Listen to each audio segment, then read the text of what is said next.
ದಿಕ್ಕಾಲಾದ್ಯನವಚ್ಛಿನ್ನ ಅನಂತ ಚಿನ್ಮಾತ್ರಮೂರ್ತಯೇ ಸ್ವಾನುಭೂತ್ಯೇಕಮಾನಾಯ ನಮಶ್ಯಂತಾಯ ತೇಜಸಿ ಶಿವಂ ಶಾಂತಮದ್ವೈತಂ ಹಿ ಯಥುಕ್ತಂ ಸರ್ವಶಾಸ್ತ್ರೇಷು ತದ್ರೂಪಂ ಮದ್ಗುರುವರಂ ಶ್ರೀಶಾಂತಾನಂದಮಹಂ ಭಜೆ.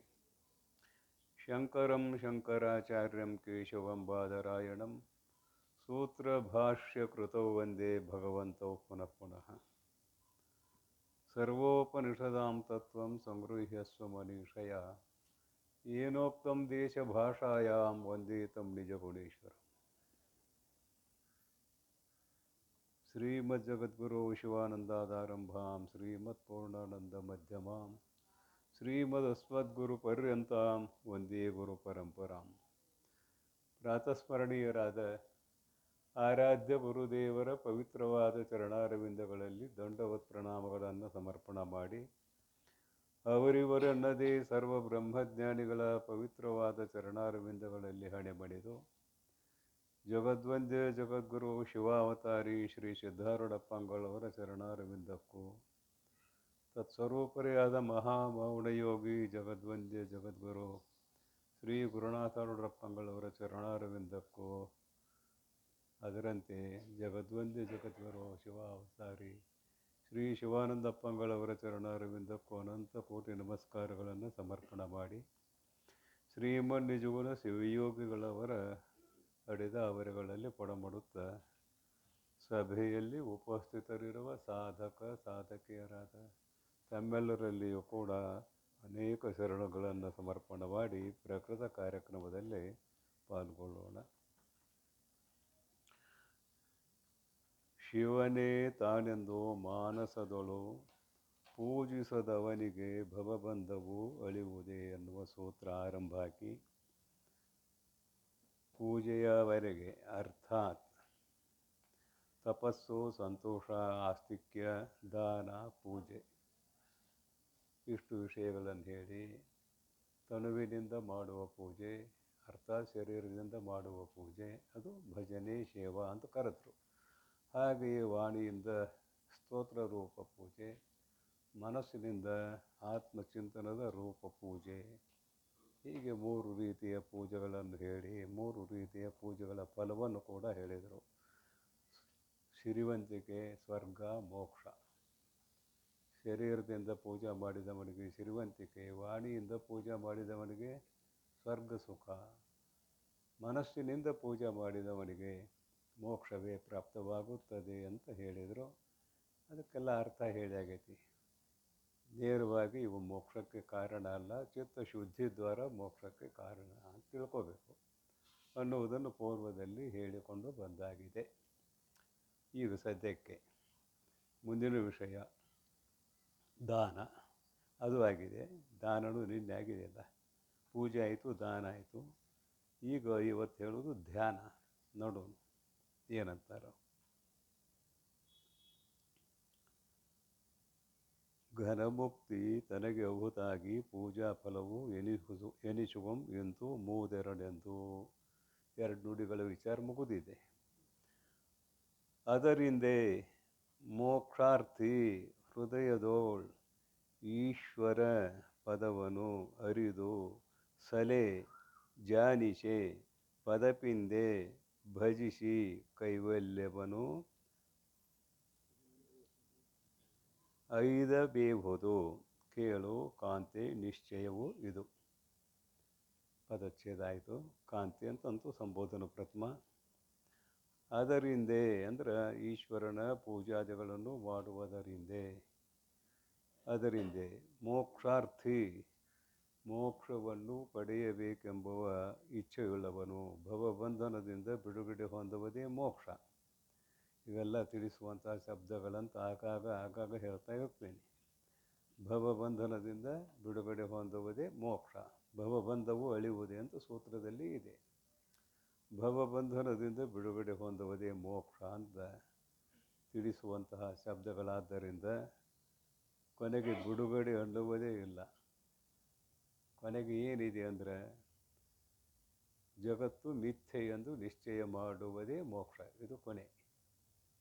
ಜಗತ್ತು ಮಿಥ್ಯೆ ಎಂದು ನಿಶ್ಚಯ ಮಾಡದೇ ಹೋದರೆ ಮೋಕ್ಷ ಆಗುವುದೇ ಇಲ್ಲ. ಅದ್ವೈತದ ಸಿದ್ಧಾಂತ ಆಗುವುದೇ ಇಲ್ಲ. ಅದ್ವೈತದ ಸಿದ್ಧಾಂತ ಆಗಬೇಕಾದರೆ ಜಗತ್ತು ಮಿಥ್ಯಾ ತೋರ್ತದೆ, ಅದಕ್ಕೆ ಇರುವಿಕೆ ಇಲ್ಲ, ಇಷ್ಟೇ ಮತ್ತೇನಲ್ಲ. ಆದರೆ ಇವೆಲ್ಲ ಬಿಡುಗಡೆ ಹಾಗೆ ಹೀಗೆ ಅಂತ ಹೇಳೋದು ಹೇಳುವ ಪದ್ಧತಿಯಲ್ಲಿ ಹೇಳಬೇಕಾಗ್ತದೆ. ಅದಕ್ಕಂದರೂ ಅದರಿಂದ ಈಶ್ವರನ ಪೂಜಾ ಮೊದಲಾದವುಗಳನ್ನು ದಾನ ಹಿಂದೆ ಸೇರಿತದು ಮಾಡುವುದರಿಂದ ಚಿತ್ತಶುದ್ಧಿ ದ್ವಾರ ಇವು ಮೋಕ್ಷಕ್ಕೆ ಕಾರಣವಾಗುತ್ತವೆ ಅಂತ ಅನ್ವಯ ಮಾಡ್ಕೋಬೇಕು ನಾವು.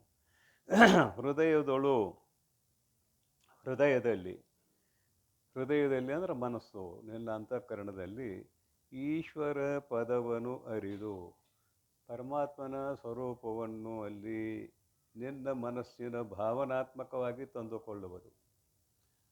ಪರಮಾತ್ಮನು ನಿರಾಕಾರ, ಆದರೆ ನಾವು ಸಗುಣ ಪರಮಾತ್ಮನನ್ನು ಅಂಗೀಕಾರ ಮಾಡಿದ್ದೇವೆ. ಸಗುಣ ಪರಮಾತ್ಮ ಮಾಯಾ ಉಪಾಧಿಯಿಂದ ಕೂಡಿಕೊಂಡಾಗ ಅವೇನೇನಾಗ್ತಾನಂದ್ರೆ ವಿರಾಟ್ ರೂಪದಿಂದ ಇಡೀ ಜಗತ್ತೇ ಅವ ಆಗ್ತಾನೆ. ವಿರಾಟ್ ರೂಪದಿಂದ ಇಡೀ ಜಗತ್ತೇ ಅವ. ಹೀಗಾಗಿ ಸರ್ವಂ ಖಲ್ವಿದಂ ಬ್ರಹ್ಮ ಅನ್ನುವಂತಹ ಶ್ರುತಿ ಪ್ರಮಾಣದಂತೆ ಆಭಾಸಾತ್ಮಕವಾಗಿ ತೋರೋದು ವಿವರ್ತವಾದ ನಮ್ಮದು. ಆಗ್ತಾನದ ಕೂಡಲೇ ಕೆಟ್ಟ ಆಗ್ತಾನಂತಲ್ಲ. ಹಾಲು ಕೆಟ್ಟು ಮೊಸರು ಆದಂತೆ ಪರಮಾತ್ಮನು ಜಗದ್ರೂಪವಾಗಿ ಪರಿಣಮಿಸುತ್ತಾನೆ ಅಂತ ಅರ್ಥ ಅಲ್ಲ. ಹಗ್ಗ ತಾನು ಕೆಡದೆ ಹಾವಿನಂತೆ ತೋರುತ್ತದೆ, ಕಪ್ಪಿ ಚಿಪ್ಪು ತಾನು ಕೆಡದೆ ಬೆಳ್ಳಿಯಂತೆ ತೋರುತ್ತದೆ. ಇವೆಲ್ಲ ದೃಷ್ಟಾಂತ ಗೊತ್ತಿದ್ದವೋ ಅಲ್ಲ, ಏನು ಹೊಸವ ಹಳಿವೇನಲ್ಲ, ಹೊಸವನೂ ಅಲ್ಲ, ಯಾವಾಗಲೂ ತಲೆಯಾಗಿರುವಂಥವು ಇವು. ಇವನು ಕೊಡದೆ ಹೋದ್ರೆ ನಮಗೆ ಶಾಸ್ತ್ರ ಅರ್ಥನೇ ಆಗೋದಿಲ್ಲ.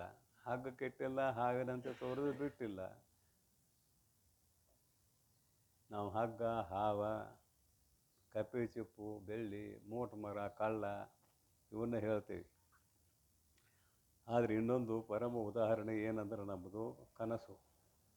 ಕನಸಿನಲ್ಲಿ ಸಾಕ್ಷಿ ಚೇತನ ಕೆಟ್ಟಿಲ್ಲ, ಕನಸಿನ ಪದಾರ್ಥಗಳಾಗಿ ತೋರೋದು ಬಿಟ್ಟಿಲ್ಲ. ಸ್ವಪ್ನದಲ್ಲಿ, ಜಾಗ್ರದಲ್ಲಿ ಅಲ್ಲ, ಸ್ವಪ್ನದಲ್ಲಿ. ಇಲ್ಲಿ ಯಾಕೆ ನಾವು ಬಿಡ್ತೇವೆ ಇವನಂದ್ರೆ ಆರಂಭದು ಇವು ದೃಷ್ಟಾಂತ. ಹಗ್ಗ, ಹಾವ ಇವೆಲ್ಲ ಆರಂಭದವು. ಹಗ್ಗಕ್ಕೂ ವ್ಯಾವಹಾರಿಕ ಸತ್ತ ಇದೆ, ಪ್ರಾತಿಭಾಷಕ ಸತ್ತ ಹಾವಿಗಿದೆ. ಆದರೂ ಒಬ್ಬ ಆಕ್ಷೇಪ ಮಾಡಿದೆ ಇಲ್ಲಿ, ಸತ್ತ ಏನೋ ಬರೋಬರಿ ನೀವು ಹೇಳೋದು, ಒಬ್ಬೇನು ಆಕ್ಷೇಪ ಮಾಡಿದ, ಆದರೆ ಹಗ್ಗವು ಕೆಡದೆ ಹಾವಿನಂತೆ ತೋರ್ತದೆ ಅಂದ್ರಿ, ಆತ್ಮನು ಕೆಡದೆ ಜಗತ್ತಿನಂತೆ ತೋರ್ತಾನು ಅಂತ ಹೇಳಿದ್ರಿ. ಈ ಜಗತ್ತು ಏನು ಮಾಡ್ತದಂದ್ರೆ ಮಕ್ಕಳು, ಮರಿ, ಮೊಮ್ಮಕ್ಕಳು, ಗಿರಿಮಕ್ಕಳು ಅಂತ ಹಂಗೆ ಹುಟ್ಟುತ್ತಾವು ಸಾಯ್ತಾವು. ಭ್ರಾಂತ್ಯಾತ್ಮಕವಾಗಿ ತೋರಿರುವಂತಹ ಸರ್ಪ ಮಕ್ಕಳನ್ನ ಹಡದೇ ಇಲ್ಲ, ಅವು ತಮ್ಮ ಮಕ್ಕಳನ್ನ ಹಡದೇ ಇಲ್ಲ. ಮತ್ತು ನೀವು ಕೊಟ್ಟು ದೃಷ್ಟಾಂತ ವಿಷಮ ಆಕ್ಕೈತೆಲ್ಲ, ಸಮದೃಷ್ಟಾಂತ ಆಗೋದಿಲ್ಲ ಅಂತ ಅವನು ಆಕ್ಷೇಪ ಮಾಡ್ತಾನೆ. ಗೊತ್ತಾಯ್ತೇನೆ ದೃಷ್ಟಾಂತ. ಇಲ್ಲೇ ಮಕ್ಕಳು, ಮರಿ, ಮೊಮ್ಮಕ್ಕಳು ಹುಡ್ತಾವ, ಹಾವು ಏನು ಮರಿ ಹಾಕಿಲ್ಲ, ತತ್ತಿ ಹಾಕಿಲ್ಲ, ಏನೂ ಇಲ್ಲ. ನಿಮ್ಮ ದೃಷ್ಟಾಂತ ವಿಷಮ ಅಂತ ಕೊಟ್ಟಾಗ ಇದನ್ನು ಬಿಡು. ಎಲ್ಲಿ ಕರ್ಕೊಂಡು ಹೋಗಿ ಅವನ್ನ ಸ್ವಪ್ನಕ್ಕೆ ಕರ್ಕೊಂಡು ಹೋಗಿ. ಸ್ವಪ್ನ ಪ್ರಪಂಚ ಅಮಿತ ಯುಗ ಇರ್ಪಂತೆ. ಒಂದು ನಿಮಿಷದಲ್ಲಿ ಎಷ್ಟೋ ಯುಗಗಳು ಇದ್ದಂತೆ ಆಗ್ತದೆ ನನಗೆ. ಅಲ್ಲಿ ಮದುವೆ ಆಗೈತಿ, ಮುಂಜೆ ಆಗೈತಿ, ಮಕ್ಕಳಾಗ್ಯಾವು, ಮರಿ ಆಗ್ಯಾವು, ಎಲ್ಲ ಆಗ್ಯಾವ. ಆದರೆ ಸಾಕ್ಷಿ ಚೇತನಕ್ಕೆ ಏನಾರ ಬಾಧಕ ಆಗೈತೆ ಅನ್ನೋದ್ರೆ ಆಗಿಲ್ಲ. ಅದಕ್ಕೆ ಆ ದೃಷ್ಟಾಂತ ಕೊಡ್ತೇವೆ. ಜನಿಸಿ ತೋರುವ ಜಗವು ಇದೆಲ್ಲ ಕನಸಿನಂಥದ್ದು ಕೆಡುವುದೇ.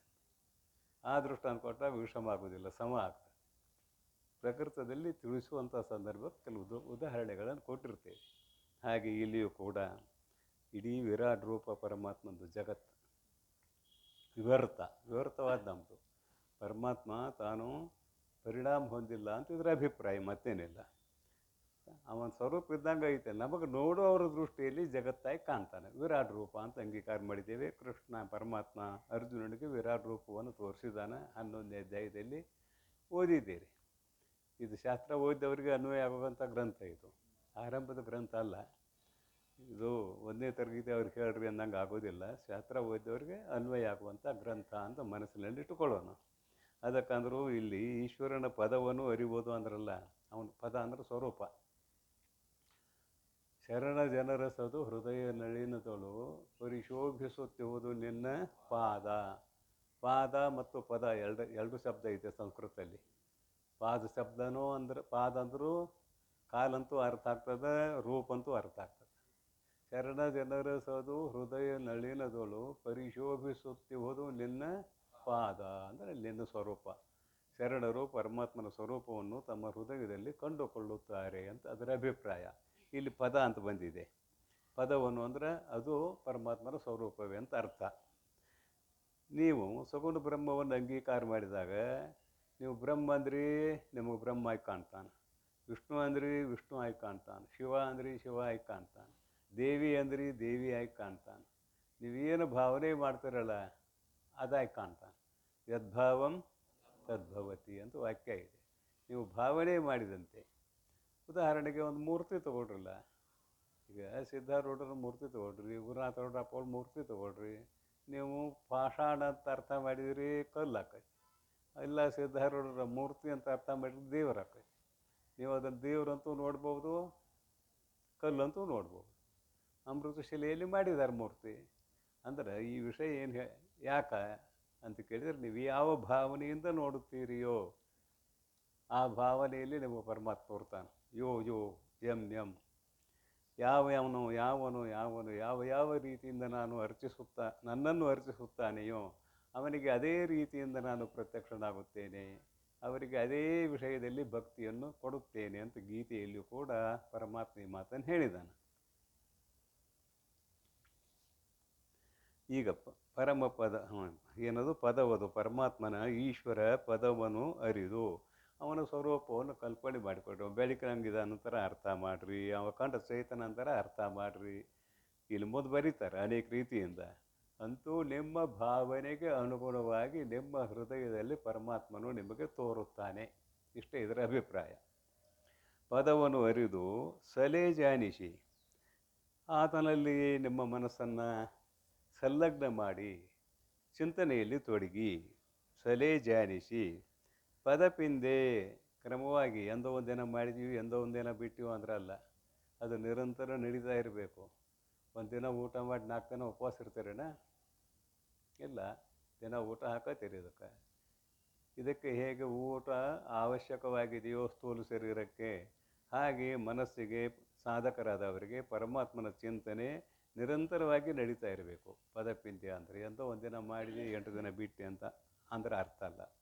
ಪದಪಿಂದೆ ಭಜಿಸಿ ಸೇವಾ ಮಾಡಿ, ಶರೀರದಿಂದ ಆಯಿತು, ಮನಸ್ಸಿನಿಂದ ಆಯಿತು, ವಾಣಿಯಿಂದ ಆಯಿತು, ಸೇವಾ ಮಾಡಿ ಭಜಿಸಿ. ಇಲ್ಲಂತೂ ಒಳಗೆ ಮನಸ್ಸಿನಿಂದ ಈಗ ಸೇವಾ ಮಾಡೋದು. ಆ ಥರ ಧ್ಯಾನವೇ ಸೇವಾ, ಇಲ್ಲ ಮತ್ತೇನು ಬೇರೆ ಸೇವಾ ಇಲ್ಲ. ಭಜಿಸಿ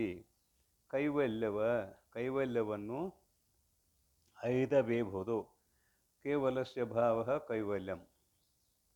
ಅಲ್ಲೇನೂ ಇಲ್ಲ, ಕೇವಲ ಅಂತ ಶಬ್ದ ಹಾಕಿದಾರಲ್ಲ, ಅಲ್ಲಿ ಸತ್ವಗುಣ ಇಲ್ಲ, ರಜೋಗುಣ ಇಲ್ಲ, ತಮೋಗುಣ ಇಲ್ಲ, ರೂಪ ಇಲ್ಲ, ರಸ ಇಲ್ಲ, ಗಂಧ ಶಬ್ದ ಸ್ಪರ್ಶ ಅಲ್ಲಿ ಯಾವುದೂ ಇಲ್ಲದೆ ಇರುವಂಥದ್ದು ಕೇವಲ ಅನ್ನುವ ಶಬ್ದದ ಅರ್ಥ.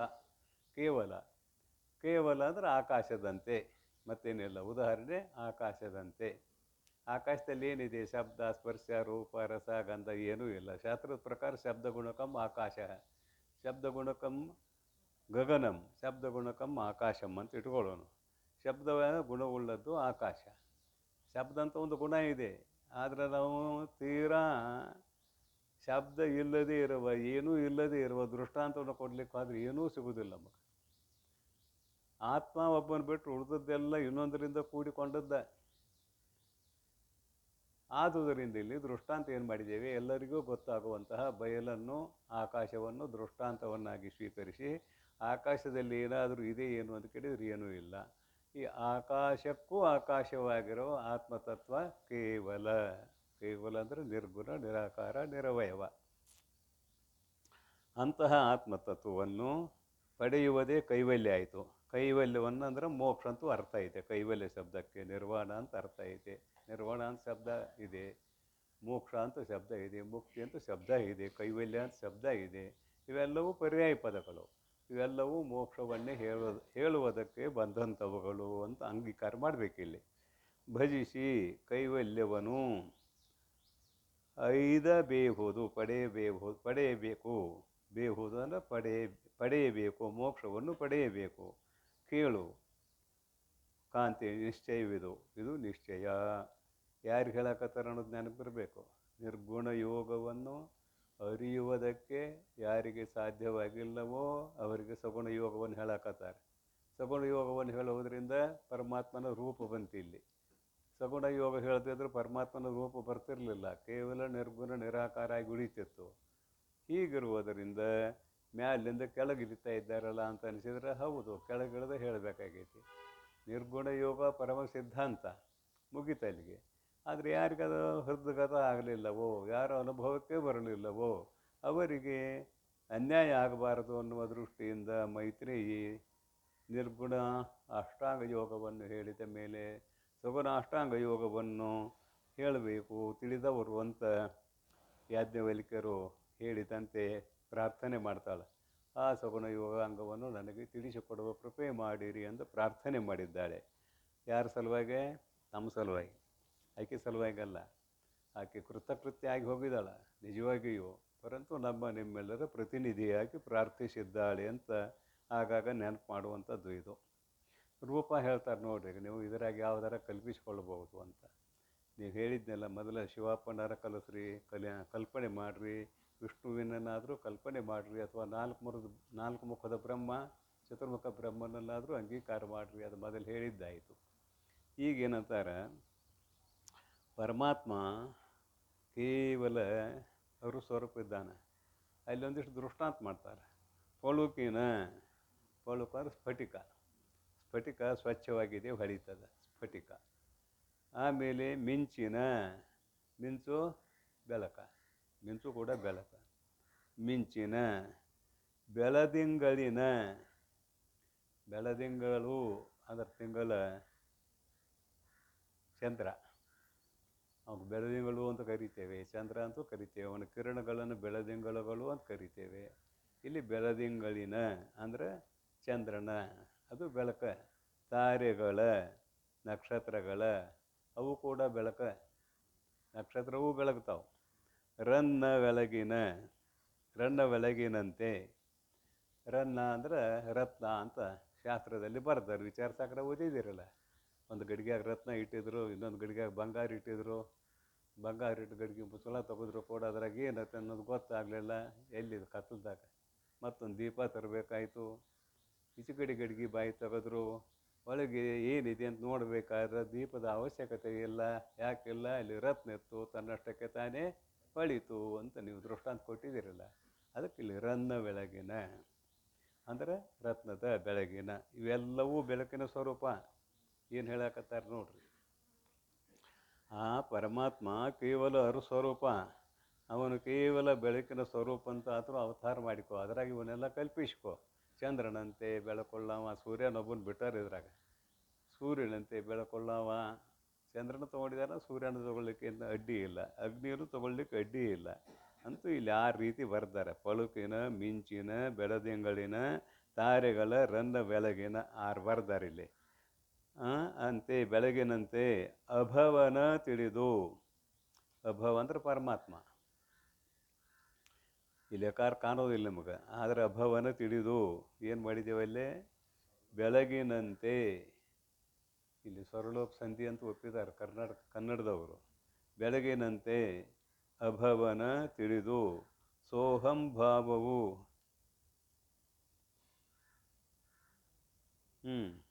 ಸೋಹಂ ಅವನೇ ನಾನು, ಸೋ ಅಹಂ ಅಂತ ಹೇಳ್ತದೆ ದಿನಾರು ಶ್ವಾಸೋಚ್ಛ್ವಾಸ ರೂಪದಿಂದ. ಹಕಾರೇನ ಬಹಿರ್ಯಾತಿ, ಸಕಾರೇನ ಅಂತಃಪ್ರವಿಶತಿ. ನಮ್ಮ ಶ್ವಾಸ ಹಕಾರದಿಂದ ಹೊರಗೆ ಹೋಗ್ತದೆ, ಸಕಾರದಿಂದ ಒಳಗೆ ಬರ್ತದೆ. ಸೋ ಅನ್ನುವಾಗ ಒಳಗೆ ಹೋಗುವಾಗ ಸೋ, ಹೊರಗೆ ಹೋಗುವಾಗ ಹಂ. ಸೋಹಂ. ಒಂದು ದಿವಸಕ್ಕೆ 21,600 ಸಲ ಸಂಚಾರ ಮಾಡುತ್ತದೆ ಅಂತ ಶಾಸ್ತ್ರ ಹೇಳ್ತದೆ. ಒಂದು ದಿವಸಕ್ಕೆ 21,600 ಸಲ ಸಂಚಾರ ಮಾಡ್ತದೆ. ಅದಕ್ಕೆಲ್ಲ ಗಣಿತಿದೆ. ಗಣಿತ ಇರೋದ್ರಿಂದ ಹಾಗೆ ಹೇಳಿದ್ದಾರೆ. ಸಂಚಾರ ಮಾಡ್ತದೆ, ಅದಕ್ಕೊಂದು ಮಿತಿ ಇದೆ. ಅದೆಲ್ಲ ಯೋಗಿಗಳು ಅದನ್ನು ಕಲ್ತಾರೆ. ಯಾಕಂದ್ರೆ 100 ವರ್ಷ ಆಯುಷ್ಯ ಇದೆ ಮಾನವನ ಶರೀರಕ್ಕೆ. ಪರಂತು ಎಷ್ಟೋ ಜನರು ಜೀವನ್ಮುಕ್ತಾವಸ್ಥೆಯಲ್ಲಿ ಇದ್ದಾರೆ. ಆಮೇಲೆ ನಿರ್ದೇಹಿಗಳಲ್ಲ, ಸದೇಹಿಗಳಾಗಿ ಜೀವ ಸಮಾಧಿಯಲ್ಲಿದ್ದಾರೆ. ಮೊನ್ನೊಬ್ಬರು ತೀರ್ಕೊಂಡ್ರು, ಶಿವಾನಂದ ಸ್ವಾಮಿಗಳಂತ ಕಾಶಿಯಲ್ಲಿದ್ದವರು 128 ವರ್ಷ ಬದುಕಿದ್ರು. ಇನ್ನೊಬ್ಬ ಅದನ್ನು ತೋರಿಸ್ತಾರೆ 200 ವರ್ಷ ಬದುಕ್ಯಾನ. ಸರಿ ಎಲುಬ ತೊಗಲು ಅಟ್ಟು ಅದಾವ, ಆದರೂ ಆರಾಮ ಅಡ್ಡಾಡ್ತಾನೆ, ಬೈಕೊಂಡಿದ್ದಾರೆ, ಪೂರ ಬಗ್ಗೈತಿ. ಅಂತೂ ಶಿವಾನಂದ ಸ್ವಾಮಿಗಳು 128 ವರ್ಷ ಬದುಕಿದ್ರು. 28 ವರ್ಷ ಆಯುಷ್ಯ ಹೇಗೆ ಹೆಚ್ಚು ಮಾಡಿಕೊಂಡ್ರು ಅಂತ ಕೇಳಿದರೆ, ಯೋಗದ ಬಲದಿಂದ, ಯೋಗಾಭ್ಯಾಸದ ಬಲದಿಂದ ಆಯುಷ್ಯ ಹೆಚ್ಚು ಮಾಡಿಕೊಳ್ಳಿಕ್ಕೆ ಬರ್ತದೆ. ಇದರಂತೆ ಪರಮಾತ್ಮ ಏನೇನು ಬರ್ದಾನ ಅದನ್ನು ಹೆಚ್ಚು ಮಾಡಿಕೊಳ್ಳೋಕ್ಕೂ ನಿಮಗೆ ಅಧಿಕಾರ ಇದೆ, ಕಡಿಮೆ ಮಾಡಿಕೊಳ್ಳೋಕ್ಕೂ ನಿಮಗೆ ಅಧಿಕಾರ ಇದೆ. ಕಡಿಮೆ ಮಾಡ್ಕೊಳ್ಳೋಕೆ ಅಧಿಕಾರ ಇದೆ ಅಂದರೆ ಏನು? ಕುಡಿಬಾರದು ಕುಡಿದು, ತಿನ್ನಬಾರದು ತಿನ್ನೋದು, ಹೋಗೋದು, ಇಷ್ಟ ಮೊದಲಿನಿಂದ. ಆಯುಃ ಕರ್ಮತೆ ವಿತ್ತಂಚ, ಆಯುಃ ಕರ್ಮಚ ವಿತ್ತಂಚ ವಿದ್ಯಾ ನಿಧನಮೇವಚ ಪಂಚೈತಾನಿ ಸೃಜ್ಯಂತೆ ಗರ್ಭಸ್ಥೈವ ದೇಹಿನಃ ಅಂತ ಒಂದು ಶ್ಲೋಕ ಹೇಳ್ತದೆ ನಮಗೆ. ಆಯುಹು ಆಯುಷ್ಯ, ಕರ್ಮ ಕಾಯಕ, ವಿತ್ತ ವಿತ್ತ ಅಂದ್ರೆ ಹಣ ಗಳಿಸೋದು. ಇಷ್ಟು ಬರ್ದನಂತ ಮೊದಲು ಇದು ವಿದ್ಯಾ, ಇಂಥ ವಿದ್ಯೆ ಇವಾಗ ಆಗ್ಬೇಕಂತ. ಆದ್ರೆ ಅದು ಅಭಿವೃದ್ಧಿ ಮಾಡಿಕೊಳ್ಳೋಕೆ ಚಾನ್ಸ್ ಇದೆ ಅಂತ ಹೇಳಕತ್ತೇನೆ. ಮತ್ತೇನಿಲ್ಲ. ನಿಧನ ಮೇವಚ, ಇಷ್ಟೋ ದಿವಸಕ್ಕೆ ಸಾಯ್ಬೇಕು.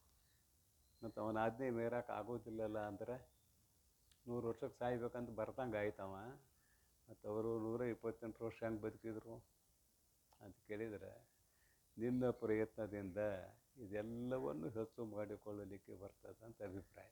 ನಿನ್ನ ಪ್ರಯತ್ನದಿಂದ ಆಯುಷ್ಯ ಹೆಚ್ಚು ಮಾಡ್ಕೊಳ್ಳೋಕೆ ಬರ್ತದಂದ್ರೆ ವಿದ್ಯೆಯನ್ನು ಹೆಚ್ಚು ಮಾಡ್ಕೊಳ್ಳೋಕೆ ಬರ್ತದೆ, ಹಣವನ್ನು ಹೆಚ್ಚು ಮಾಡ್ಕೊಳ್ಳೋಕೆ ಬರ್ತದೆ. ನಿನ್ನ ಕಾಯಕವನ್ನು ಶುದ್ಧ ಮಾಡಿದರೆ ಅದು ಇನ್ನೂ ಹೆಚ್ಚಾಗ್ತದೆ. ಇದೆಲ್ಲವನ್ನು ನಿನ್ನ ಪ್ರಯತ್ನಕ್ಕೆ ಬಿಟ್ಟಿದ್ದಾನೆ ಪರಮಾತ್ಮ. ಅವೊಂದು ಸಾಮಾನ್ಯ ನಿಯಮ, ಇಷ್ಟು ದಿವಸ ಬದುಕಬೇಕು, ಇಂಥ ರಂಗದಲ್ಲಿ ಬದುಕಬೇಕು ಅಂತ ಹೇಳ್ಯಾನ. ನಾವು ಹೇಳಿದ ರಂಗದಲ್ಲೇ ಬದುಕ್ತೇವೆ ನಾವು, ಇಲ್ಲಂತಲ್ಲ. ಪರಂತು ಅದನ್ನು ಹೆಚ್ಚಿಗೆ ಮಾಡಿಕೊಳ್ಳಲಿಕ್ಕೆ ಅವಕಾಶ ಇದೆ, ಕಡಿಮೆ ಮಾಡಿಕೊಳ್ಳಲಿಕ್ಕೂ ಕೂಡ ಅವಕಾಶ ಇದೆ ಅನ್ನೋದನ್ನು ಇಲ್ಲಿ ಕಲ್ಪಿಸಿಕೊಳ್ಳೋಣ. ನದಿ ನೀರು ಹರಿತಾ ಇರ್ತದೆ, ಅದಕ್ಕೆ ಆಣೆಕಟ್ಟು ಹಾಕಿ ಏನು ಮಾಡ್ಬೋದು? ಪಕ್ಕದಲ್ಲಿರುವ ಭೂಮಿಯನ್ನು ಸಸ್ಯಶಾಲಿನಿಯನ್ನಾಗಿ ಮಾಡ್ಬೋದು. ಮತ್ತು ಹಂಗೆ ಬಿಟ್ಟರೆ ಹಂಗೆ ಹೋಗ್ತದೆ ಅದು. ನಿಮ್ಮ ಭೂಮಿ ಸಸ್ಯಶಾಲಿನಿ ಆಗಬೇಕಾದ್ರೆ ನಿಮ್ಮ ಪ್ರಯತ್ನ ಬೇಕು. ಮೊದಲು 4 ಚೀಲ ಜೋಳ ಬೆಳೀತಿದ್ದದ್ರಾಗ ಈಗ ನೀರಾವರಿ ಮಾಡಿ ಬಹಳಷ್ಟು ಬೆಳೀಲಿಕ್ಕೆ ಪ್ರಯತ್ನಕ್ಕೆ ಬೆಳೀತಾ ಇದ್ದೀಯ. ಯಾಕೆ ಬೆಳೆದಿ? ಅದೇ ನದಿ ನೀರು ತೊಗೊಂಡು ಬೆಳೆದಿ. ಇದು ಹೇಗೋ ಹಾಗೆ ಆಯುಷ್ಯ ಇಷ್ಟೇ ಇದೆ ಅಂತ ಬರ್ದಾನ, ಇಂಥದ್ದೇ ವಿದ್ಯೆ ಇದೆ ಅಂತ ಬರ್ದಾನ. ಏನು ಹೆಚ್ಚು ಕಡಿಮೆ ಮಾಡಿಕೊಳ್ಳಿಕ್ಕೆ ಆಗೋದಿಲ್ಲ ಅನ್ನಬೇಡ್ರಿ. ಅದು ನಮ್ಮ ನಿಮ್ಮೆಲ್ಲರ ಪ್ರಯತ್ನಕ್ಕೆ ಅಧೀನವಾದದ್ದು. ಅದಕ್ಕೆ ಶಿವಾನಂದ ಸ್ವಾಮಿಗಳು ಉದಾಹರಣೆ ಕೊಟ್ಟದ್ದು, ಮತ್ತೇನಿಲ್ಲ. ಹೀಗೆ ಇರುವಾಗ ನೀನು ಪರಮಾತ್ಮನನ್ನು ಭಜಿಸಿ ಏನನ್ನಾದರೂ ಪಡೆದುಕೊಳ್ಳುವಂತಹ ಯೋಗ್ಯತೆಯುಳ್ಳವನು ಆಗಿದ್ದೀಯಾ ಅಂತ ಹೇಳುತ್ತಾ ಪ್ರಕೃತದಲ್ಲಿ ನಾವು ಬರೋನು ಅಭವನ ಆ ಪರಮಾತ್ಮನನ್ನು ತಿಳಿದು ಸೋಹಂ ಭಾವ್ ಅಳವಟ್ಟು ಒಂದು ದಿವಸಕ್ಕೆ ಅದು ಹೇಳಲಿಕ್ಕೆ ಹೊರಟಿದ್ದೆ. 15 ಸಲ ಉಸಿರಾಡ್ತೀವಿ ನಾವು ಒಂದು ಮಿನಿಟಿಗೆ. ಸಹಜ ಶ್ವಾಸೋಚ್ಛ್ವಾಸ 15 ಸಲ ಉಸಿರಾಡ್ತೀವಿ. ಈ 15 ಸಲ ನೀವು ಲೆಕ್ಕ ಹಾಕ್ರಿ, ಒಂದು ದಿವಸಕ್ಕೆ ಒಂದು ನಿಮಿಷಕ್ಕೆ 15 ಸಲ, ಒಂದು ದಿವಸಕ್ಕೆ 21,600 ಸಲ ಆಗ್ತದೆ. ಲೆಕ್ಕ ಹಾಕಿ ನೋಡ್ರಿ ನೀವು, ಮೊಬೈಲ್ ಇದೆ ನಿಮ್ಮ ಕೈಯಾಗ. ಇದನ್ನು ಹೆಚ್ಚು ಮಾಡೋಕ್ಕೂ ಬರ್ತದೆ, ನಮ್ಗೆ ಕಡಿಮೆ ಮಾಡೋಕ್ಕೂ ಬರ್ತದೆ. ಕಡಿಮೆ ಶ್ವಾಸೋಚ್ಛ್ವಾಸ ದೀರ್ಘ ಮಾಡಿದ್ರಿ ಕಡಿಮೆ ಆಗ್ತದೆ. 21,600 ಸಲ ಆಗೋದಿಲ್ಲ, ಕಡಿಮೆ ಆಗ್ತದೆ. ಇದು ಸಹಜ ಕ್ರಿಯೆ, 21,600 ಸಲ ಆಗೋದು. ನಿಮ್ಮ ಪ್ರಯತ್ನಕ್ಕೆ ಅಧೀನವಾಗಿ ಶ್ವಾಸೋಚ್ಛ್ವಾಸವನ್ನು ದೀರ್ಘವಾಗಿ ಮಾಡಿರಿ. 2 ಸೆಕೆಂಡ್ ಹೊರಗೆ ಹೋಗ್ತದೆ, 2 ಸೆಕೆಂಡ್ ಒಳಗೆ ಬರ್ತದೆ, 4 ಆಗ್ತದೆ. ಇಂಥದ್ದು 15 ಸಲ ಆಗ್ತದೆ.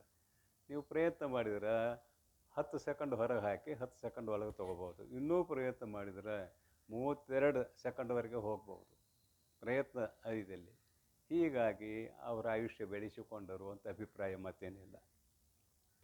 ಸೋಹಂ ಭಾವ, ಒಳಗೆ ಹೋಗುವಾಗ ಸೋ ಅಂತದ, ಹೊರಗೆ ಬರುವಾಗ ಹ ಅಂತದೆ. ಸೋಹಂ ಸೋಹಂ, ಅಹಂ ಅಲ್ಲಿ ಹಂ ಅಂತಿದೆ, ಸೋಹಂ. ಸೋಹಂ ಭಾವ ಅಳವಟ್ಟು ಆ ಪರಮಾತ್ಮನೇ ನಾನು ಎಂಬುವ ಭಾವನೆಯು ನಿನ್ನಲ್ಲಿ ನಿರ್ಮಾಣವಾಗಿ ಮೋಕ್ಷ ನಿರ್ಮಾಣವಾಗುತ್ತದೆ. ಅಂದರೆ ನಿರ್ಮಾಣವಾಗಿ ಮುಕ್ತಿಯನ್ನು ಹೊಂತಾರಂತ ಅಭಿಪ್ರಾಯ. ಮೋಕ್ಷಾರ್ಥಿಗಳು ಮೋಕ್ಷಾರ್ಥಿಗಳು ಸಂಸಾರಕ್ಕೆ ಬೇಸತ್ತವರು ಮೋಕ್ಷಾರ್ಥಿಗಳು. ಯಾರು ಮೋಕ್ಷಾರ್ಥಿಗಳು? ಸಂಸಾರಕ್ಕೆ ಬೇಸತ್ತಿರಬೇಕು. ಏನು ಸಂಸಾರ? ಗಂಡ ಹೆಂಡತಿ ಮಕ್ಕಳು ಬರೀ ಅಂತ ಅಲ್ಲ. ಮತ್ತೇನು ಸಂಸಾರ? ಹುಟ್ಟು ಸಾವು.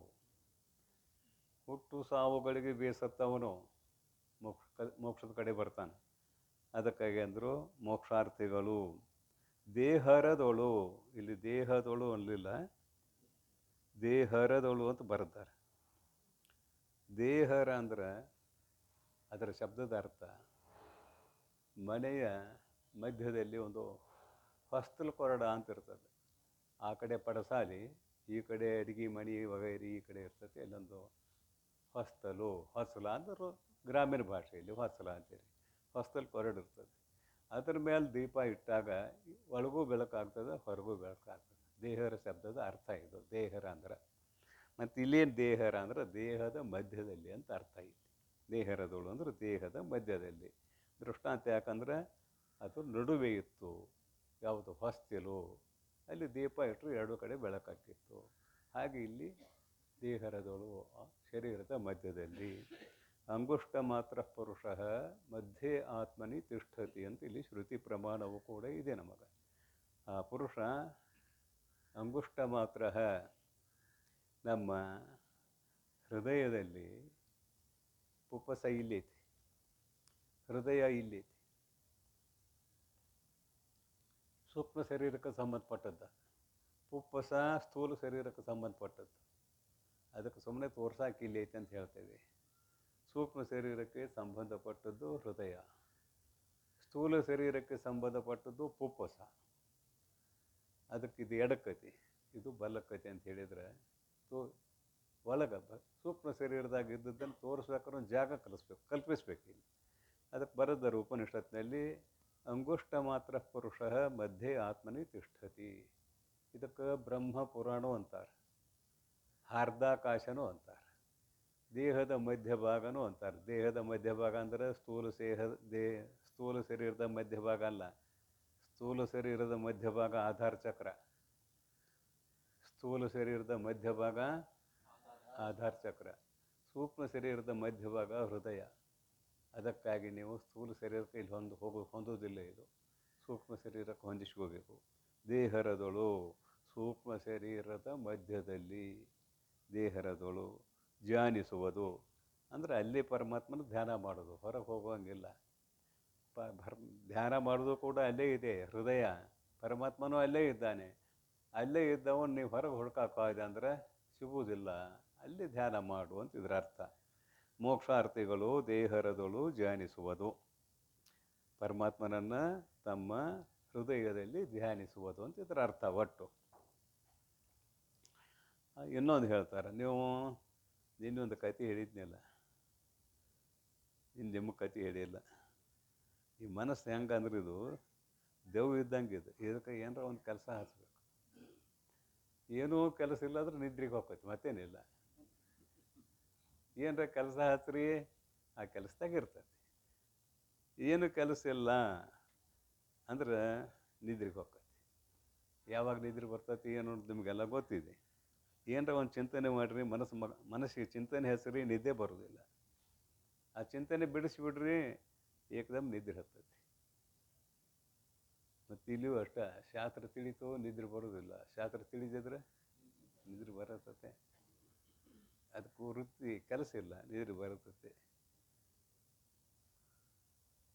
ಆ ಮನಸ್ಸು ಎಲ್ಲಿದೆಯೋ ಅಲ್ಲೇ ಪರಮಾತ್ಮ ಇದ್ದಾನೆ. ಅದಕ್ಕೆ ಹಾರ್ದಾಕಾಶ ಬ್ರಹ್ಮಪುರ ಅಂತ ಕರೀತಾರೆ ಅಂತ ಹೇಳಿದೆ ನಾನು. ಅಲ್ಲಿ ಇರೋದನ್ನು ಅರಿಯಲಿಕ್ಕೆ ಪ್ರಯತ್ನ ಮಾಡು. ಅದಕ್ಕಾಗಿ ಒಳಗೆ ತಿಳ್ಕೊಬೇಕಲ್ಲದೆ ಹೊರಗೆ ತಿಳಿಯಲಿಕ್ಕೆ ಆಗೋದಿಲ್ಲ. ಅದಕ್ಕೆ ಶರೀಫ್ ಹಾಡಿರ್ಬೋದು, ನನ್ನೊಳಗೆ ನಾನು ತಿಳ್ಕೊಂಡೆ ನನಗೆ ಬೇಕಾದ ಗಂಡನ ಮಾಡಿಕೊಂಡೆ ಅಂತ ಹಾಡಿರ್ಬೋದು. ಆತ್ಮನನ್ನು ಅರಿಯುವುದು ಒಳಗೆ ಅಲ್ಲದೆ ಹೊರಗೆ ಅಲ್ಲ. ಅದಕ್ಕಾಗಿ ದೇಹರದೋಳು ಅಂದ್ರೆ ಸೂಕ್ಷ್ಮ ಶರೀರದ ಅರ್ಧಾಕಾಶದಲ್ಲಿ ಪರಮಾತ್ಮನನ್ನು ಈ ರೀತಿಯಾಗಿ ಕಲ್ಪಿಸಿಕೋ ಹೇಳ್ತಾರೆ. ಬಿಂದು ಅಂದರೂ ಬೆಳಕ. ನೀವು ಕಣ್ಣು ಮುಚ್ಕೊಂಡು ಇಲ್ಲೇ ಸ್ವಲ್ಪ ದೃಷ್ಟಿ ಇಡ್ರಿ ಏಕಾಂತದಲ್ಲಿ ಕುಳಿತು ಅಲ್ಲಿ ಒಂದು ಬೆಳಕು ಕಾಣ್ತದೆ ನಿಮಗೆ. ಅಭ್ಯಾಸಕ್ಕೆ ಕಾಣ್ತದೆ, ಅಭ್ಯಾಸಗಳಿದ್ದವ್ರಿಗೆ ಕಾಣೋದಿಲ್ಲ. ಅದನ್ನು ಬಿಂದು ಅಂತ ಕರಿತೇವೆ. ಬಿಂದು, ಬೆಳಕು. ಅನಾಹತನಾದ, ಅನಾಹತನಾದ ಅನೇಕ 10 ವಿಧವಾದ ನಾದ ಅಂತ ಬರ್ದಾರೆ ಗ್ರಂಥಕಾರರು. ಇನ್ನೊಂದರಿಂದ ಹೊಡೆಯಲ್ಪಟ್ಟಾಗ ಅಲ್ಲೂ ನಾದ ಉಂಟಾಕತಿ. ಹಿಂಗೆ ಬಡಿದ್ರೆ ನಾದ ಆಕತಿ, ಶಬ್ದ ಆಕತಿ. ಅನಾಹತನಾದ, ಅನಾಹತನಾದ ಅಂದರೆ ಯಾವುದರಿಂದಲೂ ಅಲ್ಲಿ ಬಡಿಯೋತನ ಇಲ್ಲ, ತನ್ನಷ್ಟಕ್ಕೆ ತಾನೇ ನಾದ ಆಗ್ತಿರ್ತದೆ. ಅದನ್ನು ಕೇಳಕ್ಕೆ ಬರ್ತದೆ. ನೀವು 2 ಕಿವಿ ಮುಚ್ಕೊಳ್ರಿ, 2 ಕಣ್ಣು ಮುಚ್ಕೊಳ್ರಿ, ಮನಸ್ಸನ್ನು ಸ್ವಲ್ಪ ಏಕಾಗ್ರವಾಗಿ ನೋಡ್ರಿ. ಆವಾಗ ನಿಮಗೆ ಅನಾಹತನಾದ ಕೇಳ್ತೈತಿ. ಮೊದಲು ಬುಕು ಬುಕು ಬುಕು ಬುಕು ಬುಕು ಅಂತೈತಿ ಮೊದಲು. ಆ ನಂತರ ಘಂಟಾನಾದ, ಸಮುದ್ರದ ನಾದ, ಧೀರಿನಾದ, ಏನೇನೋ ನಾದಗಳು ನಿಮಗೆ ಅಭ್ಯಾಸಕ್ಕೆ ಅನುಗುಣವಾಗಿ 10 ವಿಧವಾದ ನಾದಗಳು ಕೇಳಿಸುತ್ತವೆ ಅಂತ ಬರೆದ್ದಾರೆ. ಅದಕ್ಕೆ ನಾದಾನುಸಂಧಾನ ಮಾಡಿರಿ, ಅಥವಾ ಬಿಂದುವಿನ ಬೆಳಕಿನ ಅನುಸಂಧಾನ ಮಾಡಿರಿ. ನಾದ ವ್ಯೋಮ ಅಂತಂದರು, ಯಾಕಂದ್ರೆ ಅವನು ಬಯಲು ಸ್ವರೂಪ. ಆತ್ಮ ಕೇವಲ ನಿರಾಕಾರ. ವ್ಯೋಮ ಅಂದ್ರೆ ಆಕಾಶ, ಕೇವಲ ನಿರಾಕಾರ, ಬಯಲಿನ ಸ್ವರೂಪ ವ್ಯೋಮ. ಇನ್ನು ಗುರುಗಳು ಕೊಟ್ಟ ಮಂತ್ರ ಧ್ಯಾನ ಮಾಡಿರಿ, ಮಂತ್ರದ ಅರ್ಥವನ್ನು ಧ್ಯಾನ ಮಾಡಿರಿ. ಮಂತ್ರ ಅಂದರೆ ಮಂತ್ರದ ಅರ್ಥವನ್ನು ಅನುಷ್ಠಾನ ಮಾಡಿರಿ. ಆಮೇಲೆ ಭುವನ ಅಂತ ಬರ್ತಾರೆ ನೋಡ್ರಿ. ಎಲ್ಲ ಲೋಕಗಳ ರೂಪದಲ್ಲಿ ಪರಮಾತ್ಮನು ಇದ್ದಾನೆ, ಎಲ್ಲರಲ್ಲಿ ಪರಮಾತ್ಮ ಇದ್ದಾನೆ ಅಂತ ಕಲ್ಪಿಸಿಕೊಳ್ರಿ. ಭುವನ ಅಂದರೆ ಲೋಕಗಳು, 14 ಲೋಕಗಳು ಅಂತ ಶಾಸ್ತ್ರದಲ್ಲಿ ಬರ್ಕೊಂಡ್ಬಂದಾರ. ಇಲ್ಲಿ ಭುವನ ಅಂದರೆ ಲೋಕಗಳು ಅಂತ ತಗೊಳ್ಳೋಣ ನಾವು. ಭುವನ ಮೂರ್ತಿಯು ಎಂದು 6 ತೆರದಿಂದಲ್, ಇಲ್ಲಿ ಮೂರ್ತಿಗಳು ಏನಂದ್ರೆ ಮೂರ್ತಿಯು ಎಂದು 6 ತೆರ ಬರ್ತಾರೆ ಇಲ್ಲಿ. 6 ತೆರದಿಂದ ನೋಡ್ರಿ ಧ್ಯಾನಿಸುವುದು. ಬಿಂದು 1, ನಾದ 2, ವ್ಯೋಮ 3, ಮಂತ್ರ 4, ಭುವನ 5, ಮೂರ್ತಿ 6. 6 ರೂಪದಿಂದ ಮೂರ್ತಿ ಎಂದು 6 ತೆರದಿಂದಲ್, 6 ರೀತಿಯಿಂದ ನೀವು ಯಾವುದನ್ನಾರ ಕಲ್ಪಿಸ್ಕೊಡ್ರಿ. 1, 6 ತೆರದಿಂದಲ್ ಅಭವನ, ಪರಮಾತ್ಮನನ್ನು ಕುಂದದೆ ನೆನೆದು ಅರ್ಚಿಪದು. ಇಲ್ಲಿ ಅಂತ ಪೂಜೆ, ಚಿಂತನೆ ಮಾಡುವುದೇ ಪೂಜೆ, ಅವನ ಸ್ಮರಣೆ ಮಾಡುವುದೇ ಪೂಜೆ. ಕುಂದದೆ ನೆನೆದು ಅರ್ಚಿಪದು ನಿಜ ಹೃದಯಾರವಿಂದದೋಳ್. ನಿಜ ಹೃದಯಾರವಿಂದದೋಳ್, ಇಲ್ಲಿ ನಿಜ ಅನ್ನೋ ಶಬ್ದ ಅದು ಮೇಲೆ ಹೇಳಿದ್ದೆಲ್ಲವೂ ಆತ್ಮತತ್ವವೇ. ನಿಜ ಶಬ್ದಕ್ಕೆ ಹೀಗೂ ಅರ್ಥ ಮಾಡಲಿಕ್ಕೆ ಅವಕಾಶ ಇದೆ ನಮಗೆ. ಇನ್ನು ನಿಜ ಹೃದಯ ಅಂದರೆ ಯಾವುದು ಅಂತ ಕೇಳಿದರೆ, ಏಕಾಗ್ರವಾದ ಹೃದಯ ಅಂತ ಅರ್ಥ ಮಾಡೋಣ ಅಷ್ಟೇ, ಮತ್ತೇನು ಮಾಡೋಕ್ಕೆ ಬರೋದಿಲ್ಲ ಇಲ್ಲಿ. ನಿಜ ಹೃದಯಾರ ಅರವಿಂದ ಅಂದ್ರೆ ಕಮಲ. ನಿಜ ಹೃದಯಾರವಿಂದದೋಳ್ ಫಲಭೇದಯುತರಲ್ದು, ಫಲಭೇದಯುತರಲ್ದು ಅನೇಕ ಭೇದಗಳಿಂದ ಕೂಡಿಕೊಂಡವರು. ಒಬ್ಬ ಇಲ್ಲೇನು ಹೇಳಲಾಗಿದೆ ಅಂದರೆ, ಅವರವರ ಬುದ್ಧಿಗೆ ತೋಚಿದಂತೆ ನಮ್ಮಲ್ಲಿ ಬಹಳಷ್ಟು ಮತಗಳು ಇವೆ. ಒಬ್ಬ ಅವನ್ನ ಪರಮಾತ್ಮನ ವಿಷ್ಣು ಅಂತ ನೋಡ್ತಾನೆ, ಇನ್ನೊಬ್ಬ ರುದ್ರ ಅಂತ ನೋಡ್ತಾನೆ, ಮತ್ತೊಬ್ಬ ಶಕ್ತಿ ಅಂತ ನೋಡ್ತಾನೆ, ಮತ್ತೊಬ್ಬ ಗಣೇಶ ಅಂತ ನೋಡ್ತಾನೆ. ಅವರವರ ಬುದ್ಧಿಗೆ ತಕ್ಕಂತೆ ಕಲ್ಪಿಸಿಕೊಳ್ಳುತ್ತಾರೆ. ಹಾಗೆಯೇ ಪರಮಾತ್ಮ ಇರೋ ಒಬ್ಬ, ಅನೇಕ ಇಲ್ಲ. ಪರಂತು ಕಲ್ಪಿಸಿಕೊಂಡಾಗ ಅನೇಕ ರೀತಿಯಿಂದ ಧ್ಯಾನ ಮಾಡಲಿಕ್ಕೆ ನಿಮಗೆ ಅವಕಾಶ ಇದೆ. ಯಾಕಂದ್ರೆ ಪರಿಸರ ಹೇಗಿದೆ ಹಾಗೆ ಭಾವನೆ ಅಲ್ಲಿ ಉಂಟಾಗ್ತಿರ್ತದೆ. ಅದಕ್ಕೆ ಅನೇಕ ರೀತಿಯಿಂದ ಕಲ್ಪಿಸಿಕೊಳ್ಳಲಿಕ್ಕೆ ಏನು ತಕರಾರಿಲ್ಲ ಅಂತ. ಯೋ ಯೋ ಯಾಂ ತನು ಭಕ್ತಃ ಶ್ರದ್ಧೆಯ ಅರ್ಚಿತಂ ಇಚ್ಛತಿ ತಸ್ಯ ಅಚಲಾಂ ಶ್ರದ್ಧಾಂ ತಾಮೇವ ದದಾಮ್ಯಹಂ ಅಂತ ಗೀತೆಯಲ್ಲಿ ಭಗವಂತನು ಹೇಳಿದಾನೆ. ಯಾವನು ಯಾವ ರೀತಿಯಿಂದ ನನ್ನನ್ನು ಕಲ್ಪಿಸಿಕೊಂಡು ಭಕ್ತಿಯನ್ನು ಮಾಡುತ್ತಾನೆಯೋ ಅವನಿಗೆ ಅದೇ ರೀತಿಯ ಭಕ್ತಿಯನ್ನು, ಅದೇ ರೀತಿಯ ಮುಕ್ತಿಯಾಗಿ ನಾನು ಕಂಡುಕೊಂಡು ಭಕ್ತಿಯನ್ನು ಅನುಷ್ಠಾನ ಮಾಡಲಿಕ್ಕೆ ಅವಕಾಶ ಮಾಡಿಕೊಡುತ್ತೇನೆ ಅಂತ ಗೀತೆಯಲ್ಲಿಯೂ ಕೂಡ ಪರಮಾತ್ಮ ಈ ಮಾತನ್ನು ಹೇಳಿದ್ದಾನೆ ಅಂತ ಸ್ಮರಣೆ, ನೆನಪಷ್ಟೇ, ಮತ್ತೇನಲ್ಲ. ಹೀಗೆ ಪರಮಾತ್ಮನ ಧ್ಯಾನವನ್ನು ನಿನ್ನ ಹೃದಯದಲ್ಲಿ ಮಾಡು ಅಂತ ವಿವರಣೆ ಮಾಡಿರಿಲ್ಲ ಮಗ ಎಂದು 6 ಥರದಿಂದ ಅಭವನ ಕುಂದದೆ ಅಂದರೆ ಮತ್ತೆ ನಿರಂತರವಾಗಿ ಅಂತೆ ಅರ್ಥ. ನೆನೆದು, ಸ್ಮರಿಸಿ, ಚಿಂತಿಸಿ, ಧ್ಯಾನ ಮಾಡಿ ಅರ್ಚಿಪದು ನಿಜ ಹೃದಯಾರವಿಂದದೋಳ್ ಫಲಭೇದಯುತರು ಒಲ್ದು. ಅನೇಕ ಭೇದ ಮತವಾದಿಗಳು ಒಲೆದು ಈ ರೀತಿಯಾಗಿ ಮಾಡಲಿಕ್ಕೆ ಅವಕಾಶ ಇದೆ, ಮಾಡ್ರಿ ಅಂತ ಇಲ್ಲಿ ಹೇಳಿದರು. ಮುಂದಿನ ಸೂತ್ರಕ್ಕೆ ಹೋಗೋಣ. ಇದು ಕೂಡ ಮಾನಸ ಪೂಜೆಯೇ. ಮಾಡು ಶಿವಾರ್ಚನೆಯೇನೋ ಹೃದಯಾಬ್ಜದಳು ಆಡದೆ ಬೇರೊಂದು ಮತವನು. ಹೃದಯಾಬ್ಜದಳು, ಹೃದಯ ಕಮಲದಲ್ಲಿ ಶಿವಾರ್ಚನೆಯನ್ನು ಮಾಡು, ಮಾಡು ಶಿವಾರ್ಚನೆಯನ್ನು ಹೃದಯಾಬ್ಜದಳು ಬೇರೊಂದು ಮತವನ್ನು ಆಡದೆ. ಇಲ್ಲಿ ಬೇರೊಂದು ಮತವನ್ನು ಆಡದೆ ಅಂದರು. ಹಿಂದಿನ ನುಡಿಯಲ್ಲಿ ಅವರವರ ಅಭಿಪ್ರಾಯಕ್ಕೆ ತಕ್ಕಂತೆ ಅವರವರು ಅನುಷ್ಠಾನ ಮಾಡಲಿ ಅಂತ ಹೇಳಿದರು. ಆದ್ರೆ ಒಂದನ್ನು ಹಿಡ್ಕೊಳ್ರಿ ಅಂತ ಅದ್ರಾಗ ಅಭಿಪ್ರಾಯ.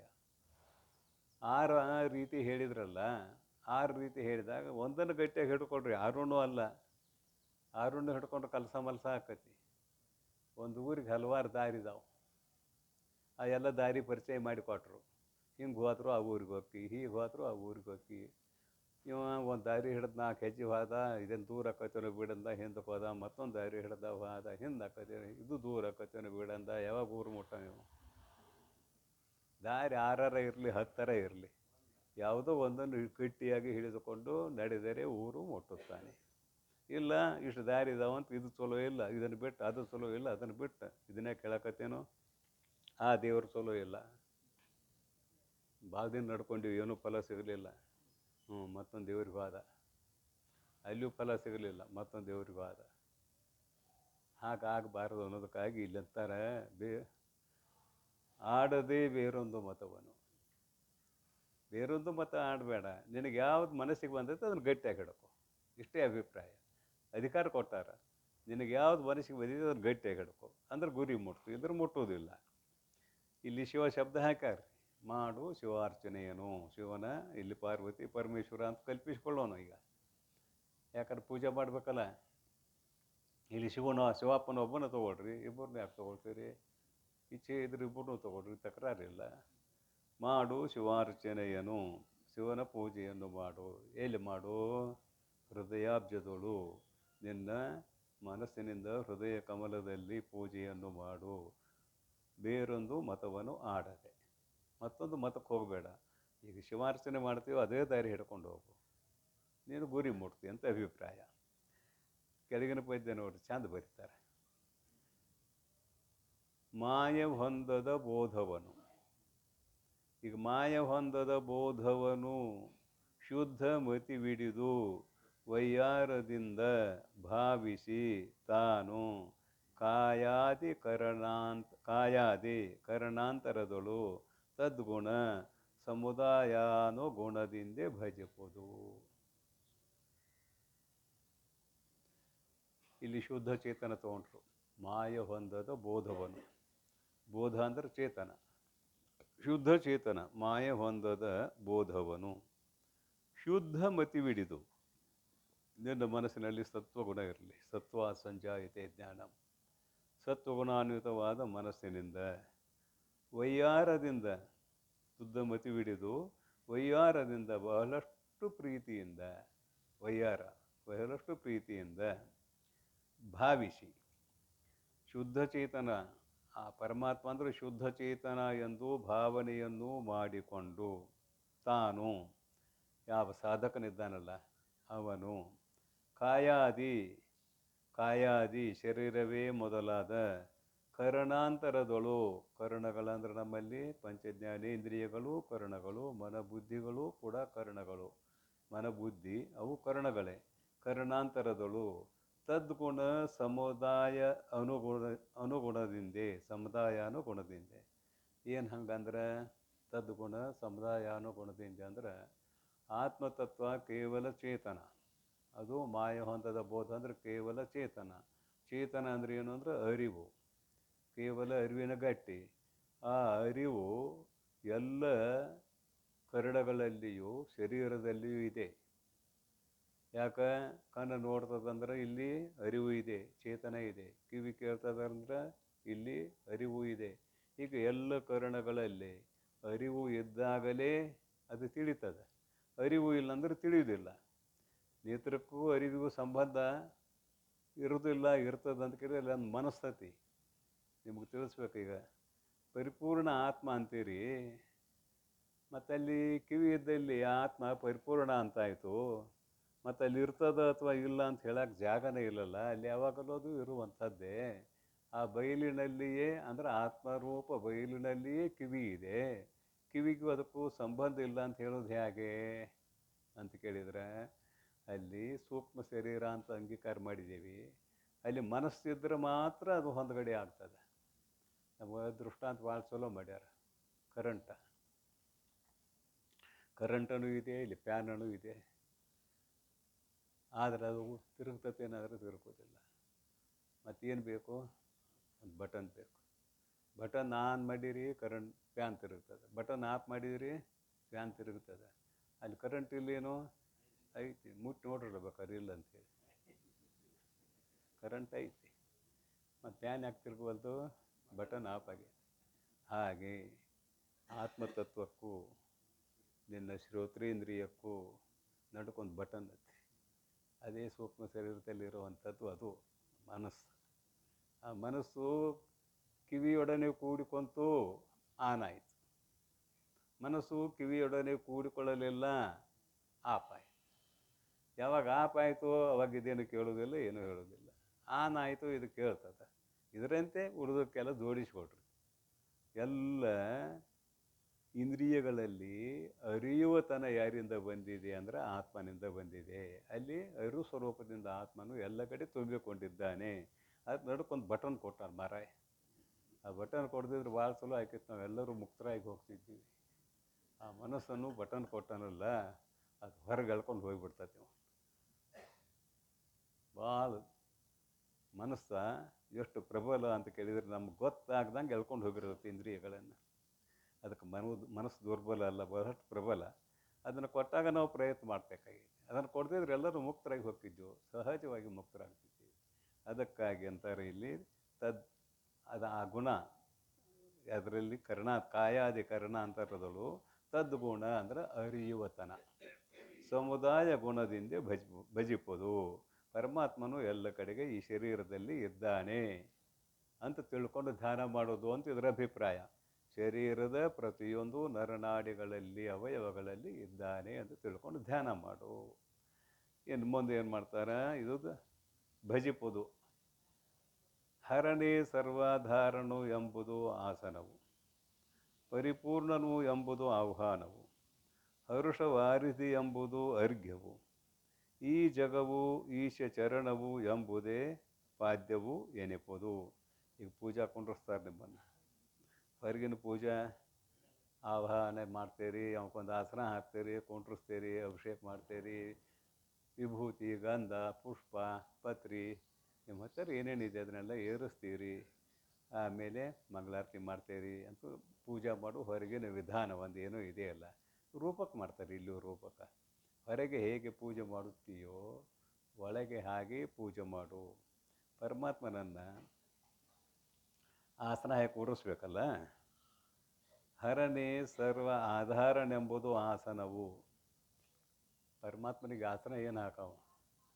ಹರನೇ ಸರ್ವ ಆಧಾರನು ಅಂತ ಕಲ್ಪನೆ ಮಾಡು, ಅದೇ ಅವಾಗ ಆಸನ.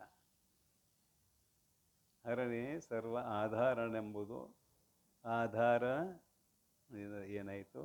ಹರನೇ ಸರ್ವ ಆಧಾರನೆಂಬುದು ಆಸನವು. ಆಸನವು ಅದು ಪೂರ್ಣನೆಂಬುದು ಅದು ಆಸನವು, ಅಲ್ಲಿಗೆ ಅನ್ವಯ. ಪೂರ್ಣನೆಂಬುದು ಆಹ್ವಾನವು. ಎಲ್ಲೆಲ್ಲ ಪರಿಚ್ಛನ್ನಿದ್ರೆ ಕರಿಬೇಕಾಗಿತ್ತು, ಮತ್ತು ಅವನು ಹೆಂಗೆ ಕರೀದು? ಅವನು ಪೂರ್ಣ ಅಂತ ತಿಳ್ಕೊ, ಅದು ಆಹ್ವಾನ. ಅವನು ಪರಿಪೂರ್ಣ, ಎಲ್ಲ ಕಡೆಗೆ ಇದ್ದಾನೆ ಎಂದು ತಿಳಿದುಕೋ. ಇದ್ದೇ ಇದ್ದಾನೆ, ನೀ ತಿಳ್ಕೊ, ಇದು ಆಹ್ವಾನ. ಹರುಷವಾರಿಧಿಯ ಪರಮಾತ್ಮ ಹೇಗಿದ್ದಾನಂದ್ರೆ ಹರುಷವಾರಿಧಿಯು ಎಂಬುದು ಅರ್ಘ್ಯವು. ಅರ್ಘ್ಯ ಕೈ ತೊಳ್ಕೊಳಕ್ಕೆ. ಕೈ ಯಾಕೆ ತೊಳ್ಕೊಳ್ತೀರಿ? ಸ್ವಚ್ಛ ಆಗಲಿ ಅಂತ ತೊಳ್ಕೊಳ್ತೀರಿ. ಆದರೆ ಪರಮಾತ್ಮ ಕೈ ತೊಳ್ಕೊಳ್ಬೇಕಾದದ್ದಿಲ್ಲ. ಅವೇನಿದ್ದಾನೆ? ಹರುಷವಾರಿಧಿಯೇ ಇದ್ದಾನೆ. ಹೀಗಾಗಿ ಅರ್ಘ್ಯ ಇದು. ಅರ್ಘ್ಯವು. ಈ ಜಗವು ಈಶ ಚರಣವೆಂಬುದೇ ಪಾದ್ಯವು. ಪಾದ ತೊಳಿಬೇಕಂತ. ಇಡೀ ಜಗತ್ತೇ ಅವನ ಸ್ವರೂಪ, ಅವನ ಪಾದ ಅಂತ ತಿಳ್ಕೊಡ್ರಿ, ಅದೇ ಪಾದ್ಯ. ಪಾದಗಳಿಗೆ ನೀರು ಹಾಕ್ತಾರೆ, ಅರ್ಘ್ಯ ಪಾದ್ಯ. ಆಮೇಲೆ ಆಚಮನ ಅಂತ ಬರ್ತದೆ. ಇದು ವೈದಿಕ ಹೇಳಕತ್ತಾರೆ. ಪಾದ್ಯವೆನಿಪುದು.